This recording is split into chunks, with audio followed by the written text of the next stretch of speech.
नमस्कार दोस्तों, मैं रविंद्र डवास। देखिए, कुछ मकसद होते हैं हर एक चीज़ के।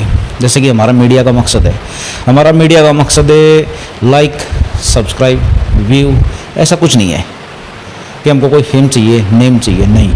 मजबूरी हमारी कि दिल्ली देहात के लिए ना तो कोई मीडिया है, ना कोई नेता है, तो खींचतान चली जाती है। तो दिल्ली देहात के लिए कुछ मैसेज होते हैं जो हम वैसे नहीं बता सकते, तो हमने एक छोटा सा प्लेटफॉर्म बनाया अपना इसके लिए। इसके कुछ प्लेटफॉर्म के हमने रूल भी बना रखे हैं और कुछ मकसद भी हैं। उनमें से एक मकसद है संजय ठाकरान। आप कहोगे कि संजय ठाकरान, इसका मकसद कैसे हुआ?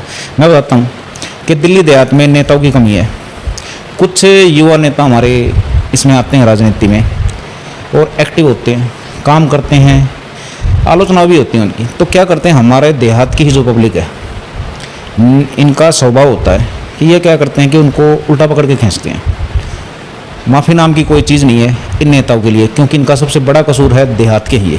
और इनको माफ़ी ना देने का सबसे बड़ा कारण है देहात की ही पब्लिक। उनको माफ़ नहीं करती। अगर और यूनिटी और कम्युनिटी के नेता होंगे तो उनको माफ़ भी करेंगी और ये सराखों पर बैठेंगी।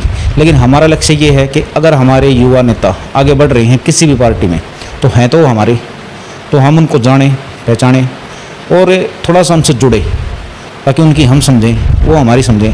क्योंकि अगर हमारा नेता ऊपर जाएगा तो देहात गांव का कुछ ना कुछ तो भला पक्का होगा। इसी श्रृंखला में हमारे साथ संजय ठाकरान जी बैठे हैं। जानते हैं कि युवा नेता हैं, आगे इनके क्या प्लान है, फील्ड में क्या क्या दिक्कत रहती हैं और लक्ष्य कहाँ तक पहुँच सकता है। संजय जी नमस्कार। नमस्कार रविंद्र जी।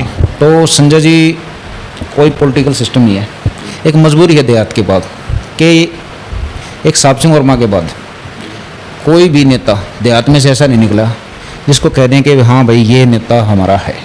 एक टांग खिंचाई चलती रहती है, आपके साथ भी होती हैं और नेताओं के साथ भी। तो पहले तो ये बताइए मेरे को कि जब एक देहात का युवा राजनीति में जाता है, तो मैं मानता हूँ ठीक है उसके अपने भी कुछ सपने होते हैं, लेकिन कहीं ना कहीं दिमाग में ये जरूर रहता है कि अगर वो कुछ सफल हो गया, कहीं पे पहुँच गया अपने लक्ष्य पे, तो वहाँ जाके सेटल होके अपने देहात के लिए कुछ ना कुछ जरूर करेगा। तो ये चीज़ तो रहती है।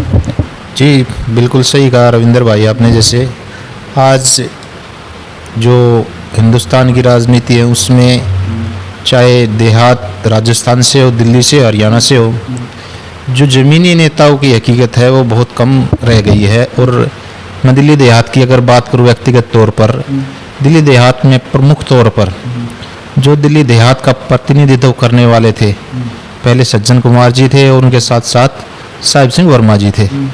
उनके पश्चात दिल्ली देहात की सभी राजनीतिक पार्टियों ने उपेक्षा की है। और उस उपेक्षा के साथ साथ जितने भी हमारे स्थानीय नेता थे वे कहीं ना कहीं या तो व्यक्तिगत तौर पर या पार्टी की कुछ विचारधाराएं होती हैं उनके आधार पर उन्होंने जो स्थानीय मुद्दे थे दिल्ली देहात के उन पर पहुंचाया नहीं, उनके बारे में चर्चा नहीं की, सरकारों पर दबाव नहीं डाला। देखिए सबसे, मैं तो हालांकि राजनीतिक पार्टी से मैं भी जुड़ा हुआ, लेकिन मेरी प्राथमिकता है वो सबसे पहले दिल्ली देहात को कैसे इकट्ठा किया जाए और दिल्ली देहात के गौरव को, अस्मिता को कैसे बचाया जाए। अच्छा संजय जी, ये बताइए मेरे को, ठीक है, कि जैसे कि दिल्ली देहात में साहब सिंह वर्मा के बाद कोई भी नेता हमारा नहीं निकला, जो लोकल नेता गए गांव का, देहात का, आपके जैसा, हमारे जैसा। लेकिन जो बाहर से आए हैं, देखिए उसको नज़रअंदाज नहीं कर सकते हम। पूर्वांचली हो गए, बिहारी समुदाय से हो गए, मुसलमान समुदाय से हो गए, और भी बहुत हैं, ठीक है। वो दिल्ली पे बहुत पॉजिटिव जगह पे, पावर की जगह पे बैठे हैं। लेकिन हमारा जो पॉलिटिक्स में आता है देहाती, वो कहीं नहीं पहुंचने पाता। कारण बता सकते हो? देखिए मुख्य तौर पर कारण के बारे में मैं आपको बताना चाहूँगा। दिल्ली में तकरीबन 1,43,43 लाख मतदाता हैं। और जब दिल्ली देहात उचंदी बॉर्डर से लेकर बदरपुर बॉर्डर तक हुआ करता था तो उस समय दिल्ली देहात की जो संख्या थी वो मेजॉरिटी में थी।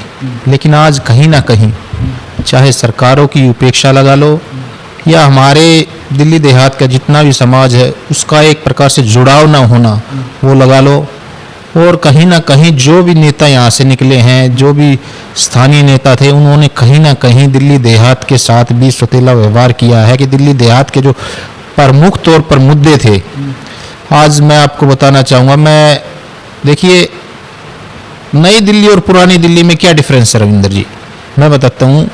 क्या बाजितपुर में, उचंदी गांव में, बवाना गांव में इस प्रकार की सुविधाएं नहीं जुटाई जा सकती जो नई दिल्ली के सिविल लाइंस हो गया, चाणक्यपुरी होगी, और जितने भी नई दिल्ली के क्षेत्र हैं उनमें अच्छे अच्छे पार्क हैं, बड़ी बड़ी अच्छी अच्छी सुविधाएं हैं, ड्रेनेज सिस्टम दुरुस्त है।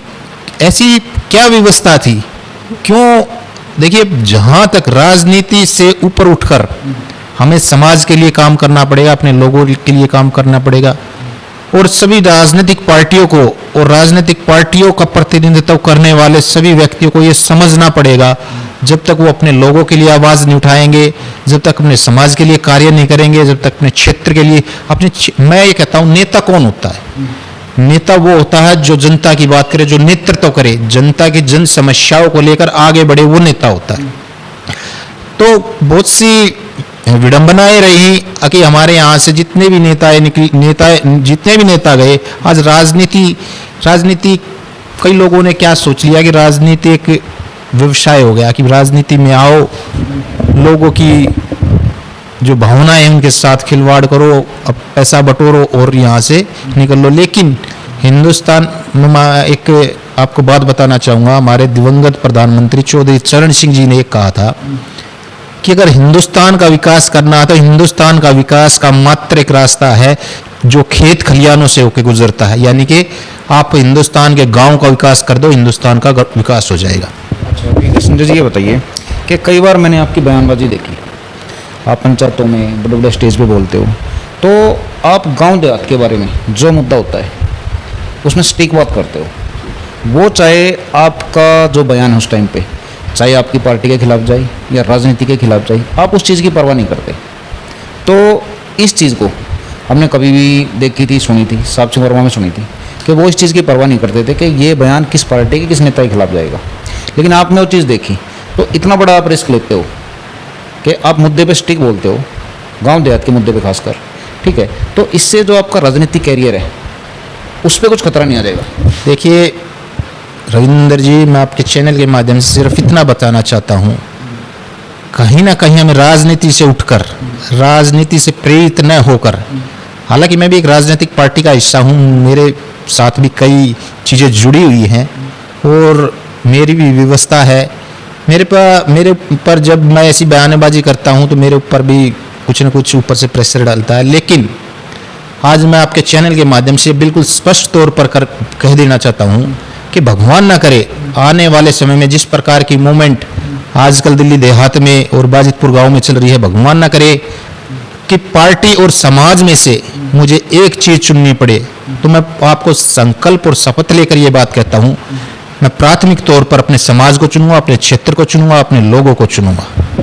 देखिए, यहाँ पे एक बात मैं कहता हूँ कि अगर कोई भी इतना बड़ा स्टैंड लेने के लिए तैयार है तो आप समझिए, क्योंकि पब्लिक में डीलिंग हम करते हैं, पब्लिक का हमको पता है, पब्लिक ऐसे आदमी को नहीं छोड़ती, वो सराखों पे बिठाती है, और ना ही फिर पार्टियों की मजबूरी हो जाती है कि वो भी नहीं छोड़ते। तो आप ये चीज़ तो छोड़ दीजिए, अगर संजय जी इतना सपाट बोल रहे हैं ईमानदारी से, अगर कोई भी राजनेता इतना बोलता है तो पार्टियों से उनको कोई खतरा नहीं होगा, क्योंकि पब्लिक ऑटोमेटिक आपके साथ हो जाएगी ईमानदारी से। ईमानदारी बहुत बड़ी चीज़ होती है।